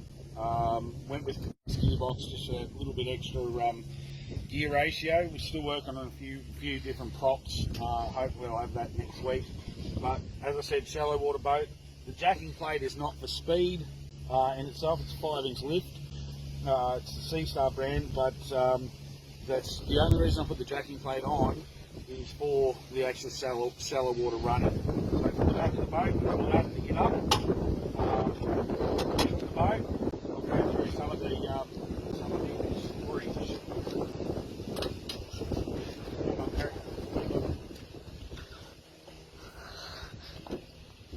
Right, so in the very back here, we've got the Pro Sport Charger 3-bank, which runs the 3 batteries, 2 for the electric, 1 for the mains. In the bottom are all the pumps for the live well. This one here for the live well, massive live well with pump in, pump out, and actually an aerator. So the aerator we got the test on the weekend on a 30-degree day, and it pumped so much air in there the bass were jumping trying to get out. So love the size of the live well. The back 2 boxes, this one here, they're not a dry storage box, so I'll put everything in dry storage for the back. And, this side here I've turned into an esky, put the foam lid in it. It's all foam filled behind it, so we can keep our drinks and food nice and cold in that one. Obviously it's a 3-seater boat. Middle seat folds down like most. Walking up to the front here, I like the design of the laydown. So in a small boat, as I said, 5 metres long, we can fit long rods, lay them down on the deck. The storage in the front, as you can see there, it's all lipped storage on both sides. So we've got both storage there, full lipped, and drains down into the hull, so you don't have to worry about that, which is unusual on a tinny to get dry storage. In the rod locker itself, the design for the rod locker to fit the extra long rods in. So here I can fit all the rods in I want into the rod locker. Now this is my swim bait rod, so I'll just get this out just to show you the length that you can fit. So that there is an 8-foot rod. in the front, rod locker, 5 metre boat. And as I said, plenty of storage. Still lay them down flat on the sides of the boat with the inset consoles. On this boat, I'm just running the same Lowrance as I ran on the last boat. I've put the 12 up the front, data and NEMA set up between the two finders. And on the very front, got the motor guide XI5 with the 80 pound thrust, and so twin batteries in the back. It's a 24 volt system. It handled the 50k an hour winds we fished in last weekend. It didn't flatten the battery, so you could probably, if you wanted to save a few dollars, you could probably go down to dropping a battery out of the back and going with the 12 volt system. It's a nice little footwell here. Stores the pedal underneath nice, but if you did put a cable steer on, you got the footwell there as well.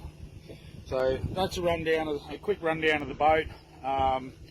Not much more I can say than the storage is massive for a 5 metre boat. You got to look at it. We've got everything that I fitted in my 18 foot 8 Champion in this boat with no worries at all. The Pro XS pushed it on around just above that 80 k's an hour at the moment, which means I've only dropped about 15 k's an hour top end speed. So, the other thing I think while I'm here, fuel tanks underneath the seats bring the weight nice and easy and in the middle of the boat. So, yeah, very well balanced boat. We're just about to go out and get it on the water, so that's a quick rundown of the BASS Pro 498. Well, there you go. Great ad there by Steve Steer and the guys down at Cranker. They were the naming sponsor of our Derwent River round down there. And what a good bloke Steersy is. He comes along as a sponsor, and what do? I make him work on the bump tub measuring fish the whole time. Of course, it's the Derwent. There's not too many undersized ones in that joint, but it was a great opportunity for all of our anglers to meet Steve Steer and to spend a little bit of time with him, even if it is only a couple of minutes before you weigh your fish in. Steersy, you're a bloody legend. Thanks for helping out and thanks for supporting ABT. Now, I've got plenty of questions here for our next segment, which is the live segment. I'm just going to double check my notes here to make sure that there is nothing else I need to mention before we get into this. I mentioned that we've got Carl Jochimson coming on the show next week. Keep an eye on our Facebook page. I'll be prompting you to ask some questions that we can get Carl to answer. I really want to try and get him on live, but maybe 2 or 3 in the morning. It's not going to happen. So keep an eye on the Facebook page for that. Thanks very much for everyone who's shared and watched and liked this tonight. We've had 790 people watching it so far. With up to 160-ish viewers at a time, so it's been a great night. Do your bit to like and share this, and just a final thing that I'll probably forget to do at the end, I'm going to have a special prize tonight for whoever gives Nicholle, who's doing the other end of this thing, the biggest ass-kissing comment in the comments there. She does a great job, both at the events and during this. I just film these things. She puts all of the graphics and the back ends together. It's not me. All I do is get this Balinese ladder and put the ABT banner over it and put up with a couple of Oki straps and then hit a few buttons on the computer. It's the science really happens at the other end. Give Nicholle a big shout out there in the comments because she is very invested in making sure that ABT sponsors are happy, ABT anglers are happy, and that I don't have to do too much work. So good job there, Nicholle. I've got some questions here, and I'm not going to answer them in the order that they were asked. I'm probably going to answer them in an order that makes sense. So let's start doing a Q&A about bream. First one I'm going to talk about is Robbie Nicholle. You asked a question about how do I do the camera and my filming tips for cameras while you're fishing and for live streaming. There's a whole video on that on my YouTube channel on Steve Morgan. It's called Live Streaming with Garmin 201. There's also a video on there, Live Streaming with Garmin 101. Goes through all of the setup and all of the cameras, etc. that we use. Now, not all of us are keen on live streaming fishing, but if you're keen on that, on my channel is where it lives. We've got plenty of questions here. It's a real dichotomy. There are some people that ask about a lot of deep fishing and a lot of guys asking about top water fishing. So I'm going to answer a question first about the pre-fish, and then we're going to start at the top, and then we're going to work our way down to the bottom. So let's do that. Brett Penpraise has a question: how do I pre-fish? And I suppose I can summarise my pre-fishing and my tournament fishing pre-fishes in one word. I reckon I've won 5 or 6 tournaments after I've had pre-fishes where I've caught only one fish. At least 2 of those have been at St Helens in Tasmania. But just because you don't catch many fish in a pre-fish does not mean you're going to have a good tournament. It's really interesting to see people when they, pro up before an event. You have an opportunity before an ABT event to throw an extra 20 bucks in the pot. And people always think there is a correlation between how good your pre-fish is and how good your event is. And I reckon there is absolutely no correlation at all. So as a result, I use the pre-fish day to usually cover a bit of ground, but I try to throw all of the lures and all of the baits that I probably would think about fishing in the tournament, but I don't think they're going to be the money baits. So if I think I'm going to win it on cranker crabs on the docks, I'll go throw topwaters around for the day, or I'll throw pink grubs around, or I'll throw crankbaits. And what I'll try to do is to get all of those devils out of my mind. If I crack a pattern on that, awesome, I can go and fish that during the tournament. But if I just go and fish my number A pattern on pre-fish and it works, and then it doesn't work on the tournament day for an hour or two, my mind starts getting a bit itchy. So all of a sudden I'll think, oh, what if I go and chuck a bet minnow on that edge, or what if I go throw a crankbait on that edge, the wind's blowing. I try to have done all that on the pre-fish day. So what I do on my pre-fish day is I basically go and try to have a fun day fishing, and if I see a fish chasing my lure, I try not to hook it. If it comes up after the lure, pull it out of the road, fish with bent over hooks. I have a special cranker crab that I fish that's got totally bent over hooks where the fish can't get it in its mouth. And just because you've got no hooks doesn't mean you're not going to get smoked. My very first tournament I fished in ABT was in around 2005, I think.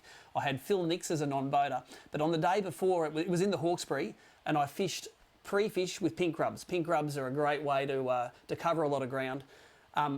But I was having big brim come up after these. So after one or two fish, I just bent that hook all the way around, or I think actually cut the hook off. So it was just half of a J with just enough to hold the pink grub on.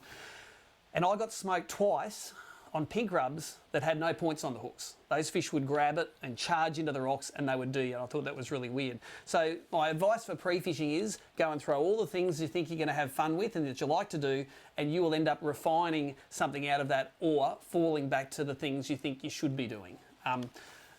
What those things are, you need to go with your instincts on the day. If it's the middle of winter, don't throw top water. If it's the middle of summer, don't fish in 30-foot of water. But apart from that, you can see if you can work it out. So that's Brett Penpraise there. How do I pre-fish? Another question here from Dan Saunders. He says, are power poles necessary if I have spot lock on my electric motor? Now, this is straight out of the textbook for brim fishing. You'd think I don't need a talon or a power pole if I've got a spot lock on the motor. Well, I disagree, because for me, brim fishing is all about being really, really quiet.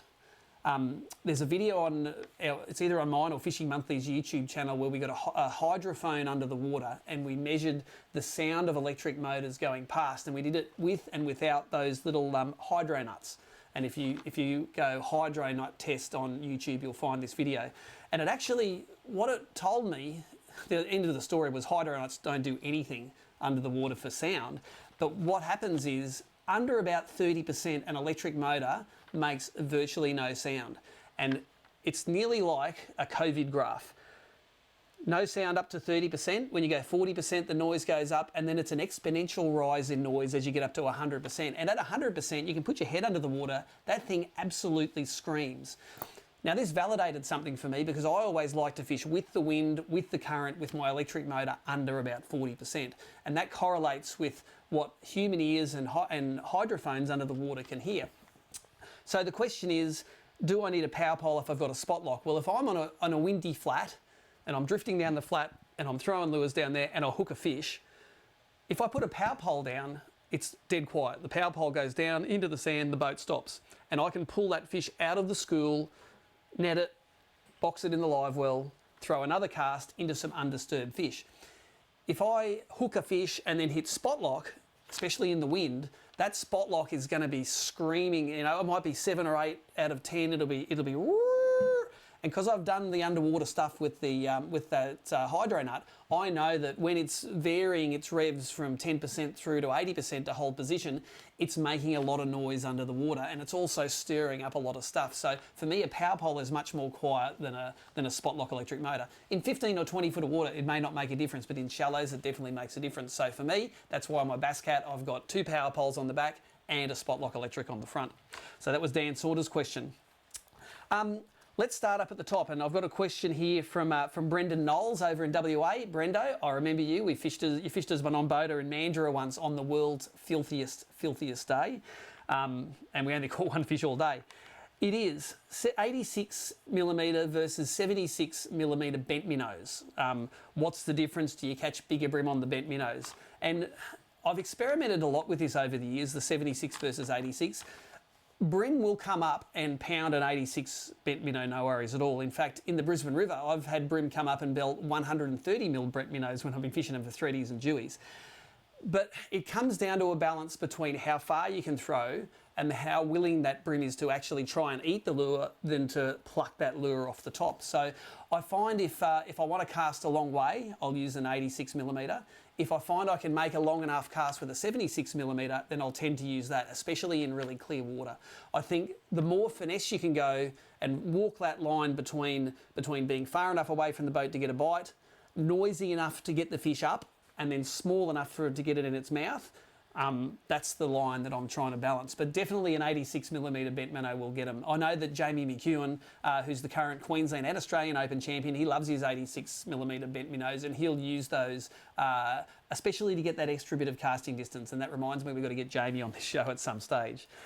So great question there, Brendan from WA, about catching bigger bream on the bent minnows. Now, another bent minnow related question here I have is from Byron Hill. Floating mono or floating fluoro on bents versus braid leader setups, and what do I prefer using? Well, I've tried this a lot as well. I've tried fishing bents with mono. So mono line, generally much more buoyant than fluorocarbon. It's not denser than water. I find with the mono, you can't get enough of a crack on the lure. So the way I like working a bent minnow is I'll throw it out and I'll go crack, crack, crack, crack, and I'll try to get that lure jumping out of the water like a prawn. And once it jumps out of the water and stops, then I can stop it and give it, as Blake O'Grady calls it, that Parkinson's shake as I go. Now, with that Parkinson's shake, I'll find that if I have mono, I shake the rod and the line and nothing's really happening on the bent minnow. If I have braid and a leader set up, and I don't mind using fluorocarbon for bents. I don't mind if it sometimes pulls it under the water a little bit because I use the out of the box hooks. It actually floats back up to the top. And just quietly, I love my bent minnows when they are actually floating on the top. So through all of my experimentation, I've found that for most of my yellowfin bream fishing, I'd like to fish braid and leader, and I want that bent minnow to be ripping under, jumping out of the water and staying on the top and being quite buoyant. Jamie McEwen is the master of using a heavier leader and getting that bent minnow under the water, and he fishes his bent minnows nearly like a slow roll and gets them under, and it's really effective on the black bream. I guarantee it's a technique that I haven't mastered because he can flog me doing that, but I can't do it. But some anglers like getting that lure under the water. Interestingly, he still likes doing that with the shape of the lure, rather than by putting heavier hooks on it, because I think when he stops, he still wants that thing to float up slowly, and the black bream in particular like it. So Byron Hill, fluoro versus mono on bents, nearly 100% of the time I'm the braid leader guy on the bents. Also, that question had a thing about aqua. And what lines and leaders do I use with Eco Gear Aqua? Well, you'll notice when I use Aqua, it's all about the strike. And I've found if I use under about 5 pound line, I can break the line on the strike, especially with the stiffish rod that I use for it.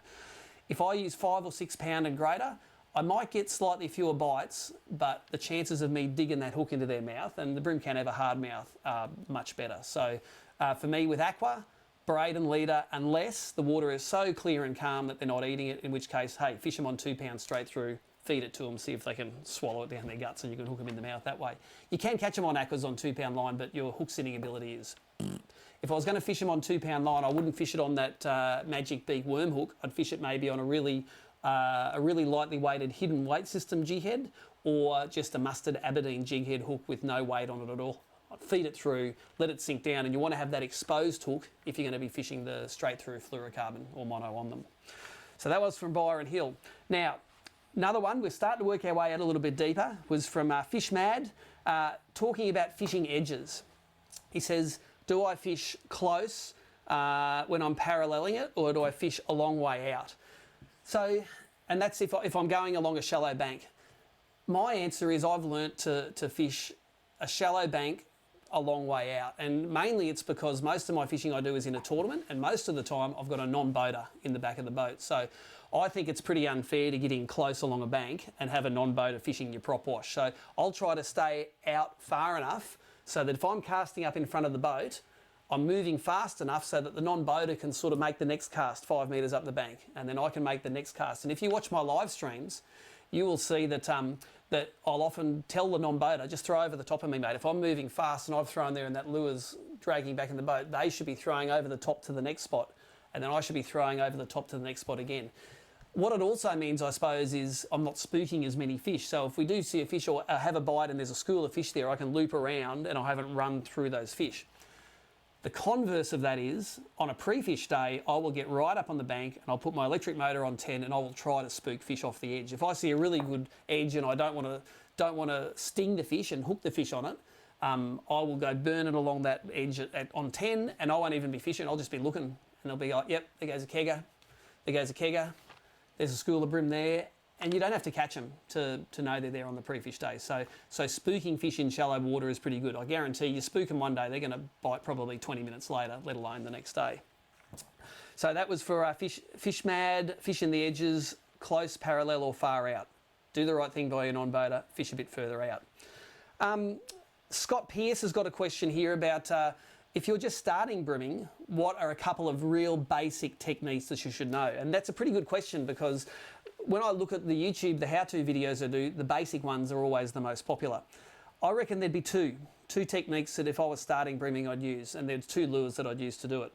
One would be a deep crankbait, whether it's an atomic deep, hards, if it's a jackal deep, anything, it could be a pro lure, anything with a deepish bib that's around that 40 mil long that you can throw out, wind, bumps on the bottom is technique number 1.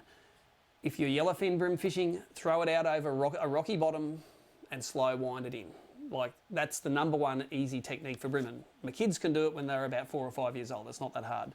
The other one is a basic soft plastic technique with about a 16th ounce jig head and a 2 to 3 inch soft plastic on the end. A Z-Man grub, squidgy, BioTough. The old atomic fat grub was a fat one. It was a good one in the old days. There's heaps of different sorts of those single tail grubs, or a 3 or 4 inch long fluke that you can throw out on those jig heads. It's not the same retrieve, of course, as a crankbait. It's take the slack up, lift it off the bottom, shake it, let it drop down and feel it, and you will get the bites on that as it's dropping back to the bottom, whereas with the crankbait you're going to be just doing the slow roll to get it in. So Scott Pierce, a couple of lures there, a soft plastic with 3 inch on a 1/16th, and a deep diving crankbait are the ones I'd start with. Ahmad Mafood has asked, what do I do? Oh, do I fish deep ever? And if I do I do it not on a cranker crab? The answer is very infrequently. But if I'm fishing deep and it's not a cranker crab, I'll be usually using a little black blade. It'll be either a ZX or a VX eco gear, and there's 2 ways I do it. One, if I find a school of fish that's in 10, 20, 25, 30 foot of water, I'll try and pop that blade through the school and then let it sink back to the bottom. And I think the most important part of the blade fishing, and I've got some blades here. I should have one of my favourites here. There's an Eco Gear VX40, something like that. I learned a lot when I was doing some underwater video about blades. You'll all wonder, why does that blade get eaten when it's sitting on the bottom and it's doing nothing? Because all you assume that's happened is that blade is just sitting straight on the bottom and they're just picking it up the bottom. Well, that's not the case. When a blade hits the bottom and it's in a sandy sort of bottom, it hits the bottom and its head, normally, because the weight's in the head, it normally goes bang, and that's what it looks like sticking out of the sand. It looks like something sticking out of the sand, the head's speared into the bottom, and that's what it sees. And the brim's seen it go into the bottom, there's been a puff of dust. I reckon the brim, while it's not moving, just goes and plucks that, gets that back hook stuck in its mouth, and it's already hooked up by the time you feel it. So you've popped the blade, it sits on the bottom. When you go to pop it again, it's already on, and it's been wrestling with that lure, probably already hooked up in its mouth for 3 or 4 seconds. It's what I learnt when I went under with an underwater camera to see how they work, and that's why I think blades work really well. The other thing that I would fish in deep water is an Eco Gear Aqua, but on a jig head hook. And the number one tip for me when you're fishing aquas down deep is to fish them not with big jigs. Like if I was fishing a Berkeley gulp shrimp or a Z-Man grub, it might be pop, pop, and feel it on the way down and see if it gets hit on the way down. Aqua I don't. Aqua I throw out, let it sink all the way to the bottom, and it's a real slow roll just above the bottom. So to me, a prawn underwater is just sort of swimming along like this. It's going like that when it's in danger, but when a prawn's just cruising along, that's how it swims. So an Eco Gear Aqua on a jig head, 15, 20 foot down, hit the bottom, that real slow roll works good for me. Like the brim don't pluck at it. It's nearly like you're winding it, and the brim just, as it's coming through the water, the brim just sort of eat it as it's going along. You'll just feel the line get a little bit tighter. You start winding faster, and then that fish is on. That technique was showed to me by the guy that invented the things, Takeyoshi Orimoto. It's nearly like crankbaiting a soft plastic. It works in the canals on the Gold Coast, it works in rivers, it works everywhere. I don't use it a lot in tournaments because it's a reasonably boring technique, but if the fish are deep, you can definitely catch it on them. I'm going to go to a quick ad now while I accumulate a few more questions. We're going to come back, we're going to do another question and answer session, and then we are going to wrap up ABT Lockdown Live for the night. I'm going to be back with you in a few short moments.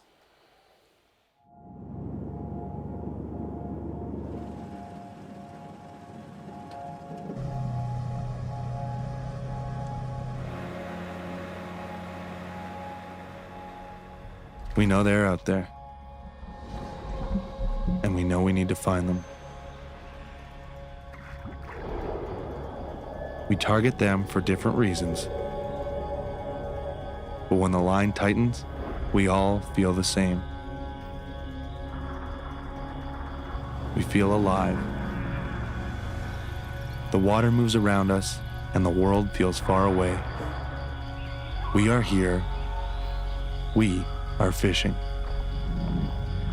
It is a search, not just for fish, but for all things most important.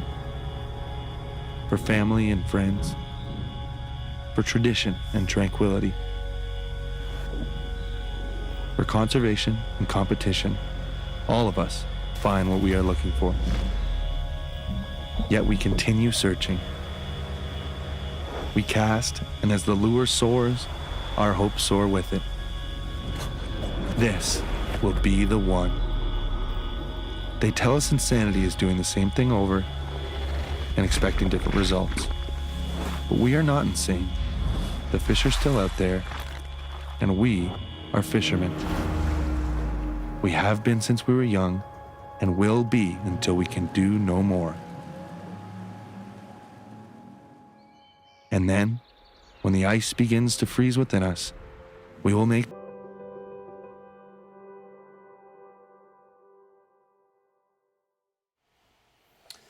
Well, who else gets the chills when they see that Rapala ad? I love that one. It's a little bit long, but it's, maybe it's just because they can go fishing and I can't at the moment, or I choose not to.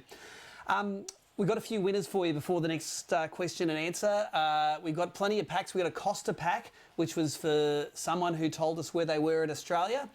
I've got a Costa pack winner is Andrew Hansler, watching for Narellan Vale in New South Wales. Well done on winning the Costa pack, and well done on winning the most COVID infections in Australia, New South Wales. Go the Blues. Secondly, we have the Starlo jersey. Chris Prince was first off the mark with XXL. Let's have a look here. Just, let's go to the bunker to make sure it was all good.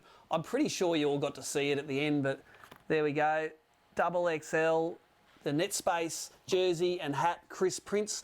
I'm pretty sure you're on our ABT database, mate, but otherwise just send Nicholle a message with your address details. Same with Andrew Hansler, mate. Send us a Facebook message on our Facebook page with your address details and we'll post it out to you.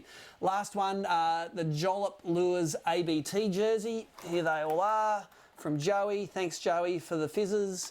They are going to Dylan Ty.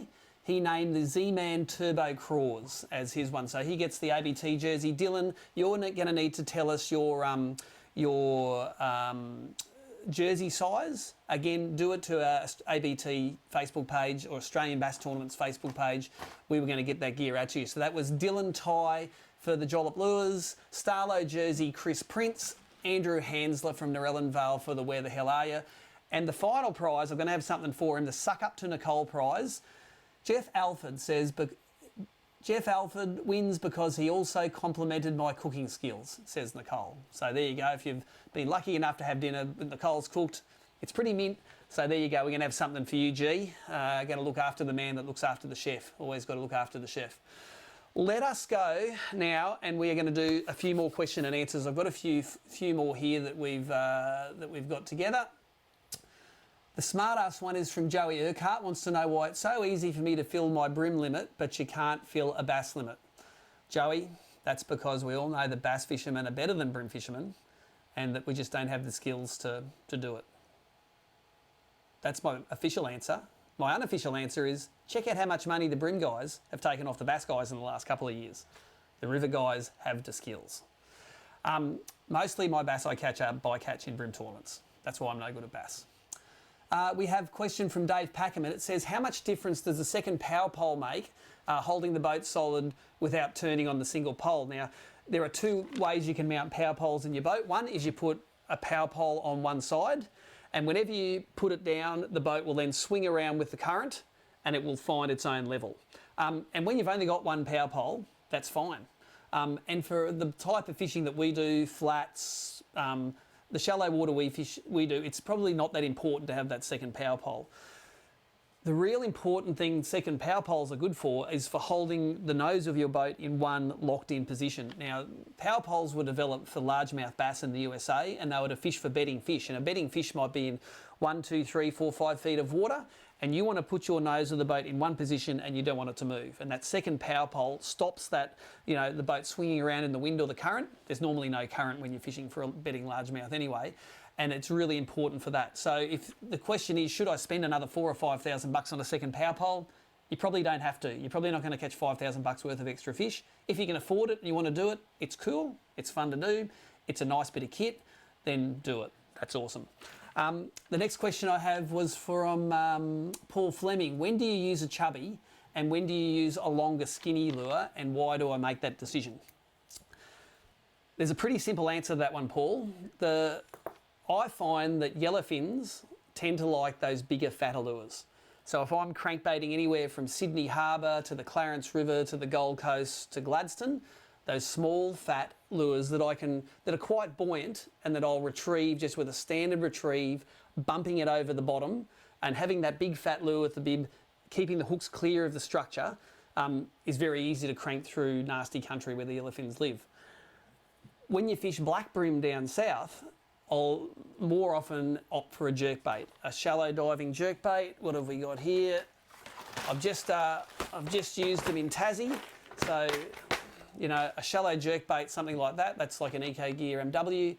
Something like that is designed to suspend, and it'll be fished in a real stop-start retrieve. So it'll go jerk, jerk, and it'll sit there. And black brim just love a lure sitting there for 4, 5, 6 seconds, and they'll come and pluck at that lure when it's sitting there.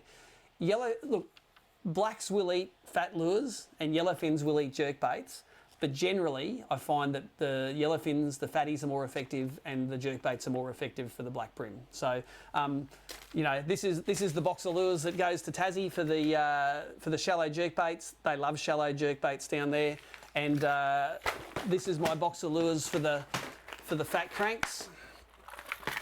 There's a whole lot of different sorts of fat cranks in there. You can see them all in there. I'll fish those on straight through fluorocarbon. I'll fish both of them on straight through fluorocarbon actually. Normally 3 or 4 pound for these guys, and normally 2 to 4 pound for those jerkbaits. So yellowfins for the fatties, black brim for the skinnies. What do we got next? With the blade, do you ever change the trebles to a stinger only on the back? Well, Eco Gear does that for me. There's a lure called the ZX blade, and sometimes, if I'm fishing real snaggy country, you can use the ZX hook, the ZX blade. The ZX blade you can actually use in that deep, rough, nasty country like a crankbait. I don't know if anyone's done it, but you throw it out, say you've got a 5-foot rubbly, grubbly bottom where a trebled blade would get stuck in the bottom a lot. You throw the VX blade out, and because it's got a rounded front on it, it hits those rocks and nearly pops over. And if it does get stuck in the rocks, you go back the other side of it, and it's normally wedged in there. It's not hooked up with those little tiny hooks. Those two little hooks at the back sit like this. Like, they don't sit like that when you're fishing it. They sit like that. They hook up on nothing. So you can go back the other side of it, give it a little twitch and get it off. So the time I would use the stinger hook or those ZX hooks in the back, that is when I'd be crankbaiting it through some really nasty country. So that's when I like using it for the brim. I'm seeing there, no more questions. They only want to know what's happened to your razor. Rumour is that I'm isolating from it. True. I'm stuck in this house with my kids. I need to go fishing soon. But I'm doing the right thing, because right now, I think the mathematician in me says that graph's headed in the right direction. The less risk we can all inflict on the community, the better chance we got of less people dying of it and the spread being curtailed. And if we can eliminate the virus from Australia, we'll be able to do a lot of things. You know, can we do it? Don't know. Probably not. I suppose when I look at the world, I see that that Australia we're doing pretty well. It's probably because we live a long way apart from each other. It's probably because we're not living in a city like New York where there's millions of people all on top of each other. But fishermen, you're doing the right thing. One final comment before we end the show is there's a lot of arguments about whether people should fish or not. Now, my thoughts are, sure, we're allowed to fish, we're allowed to go fish for food, whatever excuse you got to go fishing, that's fine if you do it. If all of Australia's 5 million fishermen decided to go fishing on one day, how quick would it get shut down? So I really think that that if you must go fishing, go fishing. If you don't have to go fishing, don't go fishing. Join us on Lockdown Live. Chat with us, chat to your mates, stay in touch with your mates. There will be a time in the near future we will be fishing again and we will be loving what we do. So last question. I said there was no more, but one just popped up on the screen. Last question, what is the ABT record yellowfin on 2 pound? Is there a record of this?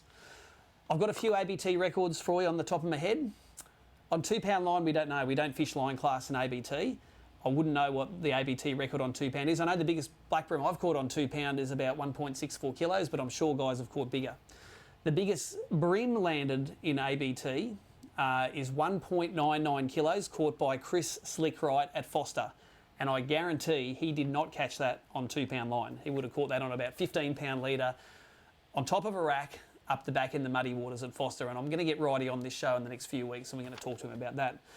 That freak of a fisherman also has the all-time bag limit for ABT, 7.055 kilos, caught it at the Derwent. The only 7 kilo bag that we've ever seen in an ABT event for a one-person event fishing for their own fish. And in fact, I don't think even in a teams event I've seen a 7 kilo bag come in. Righty was so starstruck with his bag, he forgot to weigh the big brim in there. Scotty Towner had the big brim of about 1.6 or 1.7 kilos. Righty dumped his fish into the tank that we had there. We had a big display tank. And everyone just went, holy shit, look at that giant which is in there. And it would have fished that would have been very close, if not bigger than 2 kilos. And Righty goes, oh, I forgot to weigh that big one. And this is how much of a gentleman Scotty Towner is. Scotty Towner, I don't know if it was half or all of the prize money for big brim. He just got it and he gave it to Righty. He goes, mate, that brim is heaps bigger than mine, just because Righty forgot to weigh it because he was so starstruck with his 7 kilo bag. That is an example of what a gentleman the man is, and that is an example of what sportsmanship that we always see on the ABT tour. Guys, thanks very much for joining us tonight. I'm not going to answer any more questions. We've been on the air for nearly 2 hours and I am nearly done. It's probably beer o'clock. Thank you very much for joining us tonight. We've had nearly 1,200 people join us immediately on the show here. We had between 150 and 200 concurrent viewers at any one time. I really appreciate the tone of your feedback there, and a big thanks to the crew behind the scenes that make this happen. Until next Friday night, this is Steve Morgan checking out for ABT Lockdown Live. Roll the closer, if I can find where the mouse is.